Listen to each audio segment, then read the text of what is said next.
wabarakatuh. Perkenalkan, nama saya Fauzia dengan NIM D1A019198.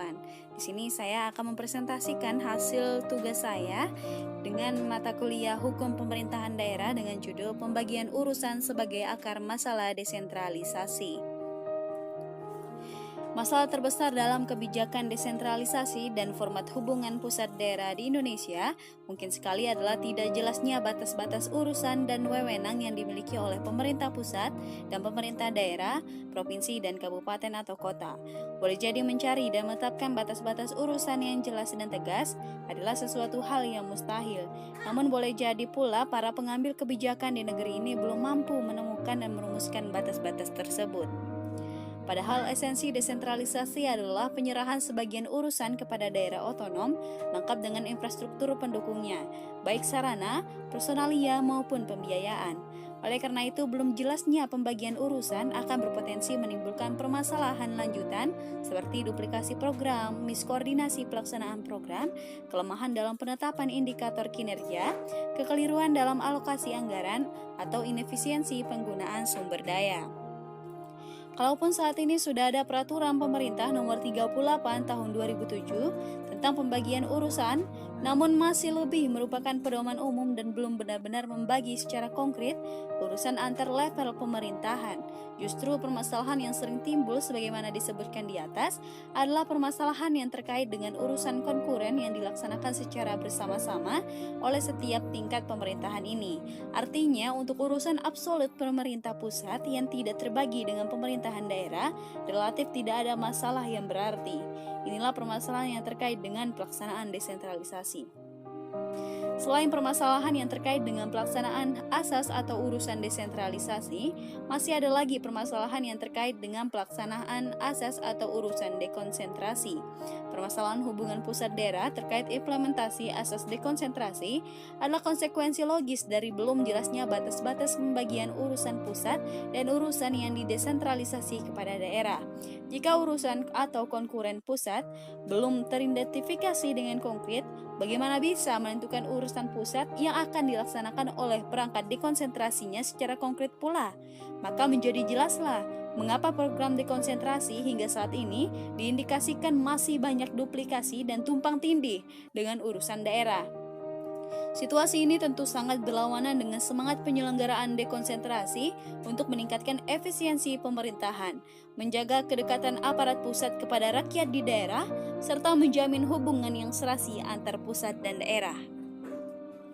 Sedikit uraian di atas memberi ilustrasi bahwa pembagian urusan merupakan akar masalah dalam sistem desentralisasi di Indonesia. Jika masalah ini bisa dikurangi, maka cukup banyak masalah-masalah turunan yang juga bisa diselesaikan.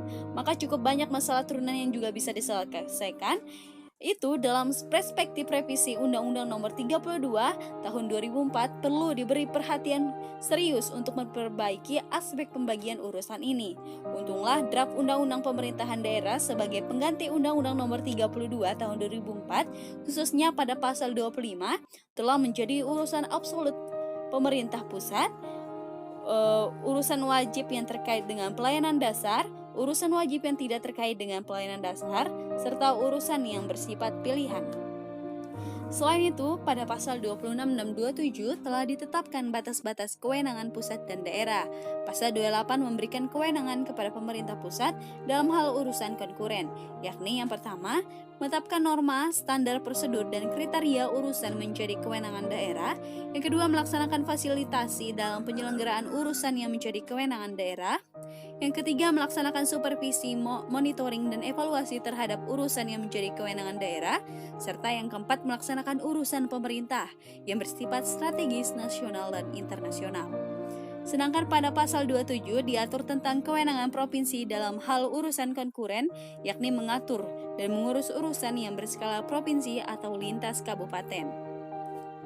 Meskipun sudah lebih maju dibandingkan undang-undang sebelumnya, namun pengaturan seperti itu masih terkesan normatif dan formalitas belaka.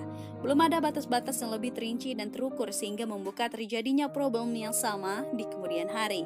Untuk itu, pengalaman Prancis dapat dijadikan sebagai benchmark di mana untuk meningkatkan kejelasan batas-batas fungsi atau wewenang dalam urusan dekonsentrasi, Prancis menetapkan adanya tiga perangkat dekonsentrasi yang bertugas menjalankan kewenangan kementerian di tingkat provinsi, yakni pejabat administrasi, struktur lokal untuk pelaksanaan fungsi pemerintahan pusat, serta aparat pengawasan umum.